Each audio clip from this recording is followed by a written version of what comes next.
What's a family secret that came out and changed everything? My cousin broke down at school one day and told the counselor that she didn't want to live anymore. At first, everyone thought it was just a teenager struggling with stress or depression. But when the counselor gently asked what was going on at home, the truth slowly came out. She said my grandfather had been molesting her for years. None of us saw it coming. At least, that's what we told ourselves afterward. My cousin had always been quiet and a little withdrawn, but nothing that seemed unusual enough to make anyone suspect something so terrible was happening. The counselor immediately reported it, and soon there was a police investigation. When everything finally came to light, it felt like a bomb had gone off in our family. My grandfather was arrested and eventually convicted. He went to prison for several years.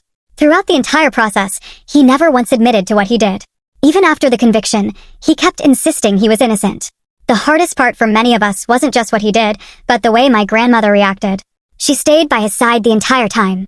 She defended him, said there must have been some misunderstanding, and never seemed willing to even consider that he could be guilty. Whether she truly believed him or simply chose to ignore the truth, I don't know. Because of that, most of the family distanced themselves from both of them. Holidays stopped including them. Phone calls stopped. Eventually, it was like they were just gone. Then during COVID, he was granted early release from prison. When we heard the news, it brought back a lot of anger and frustration. It felt unfair that someone who caused so much damage could just walk free earlier than expected. As for me, I haven't spoken to either of them since I learned what happened, and I never will again. As far as I'm concerned, they might as well be dead. The only part of the story that gives me any peace is my cousin. She went through years of trauma that no child should ever have to face, but somehow she's managed to rebuild her life.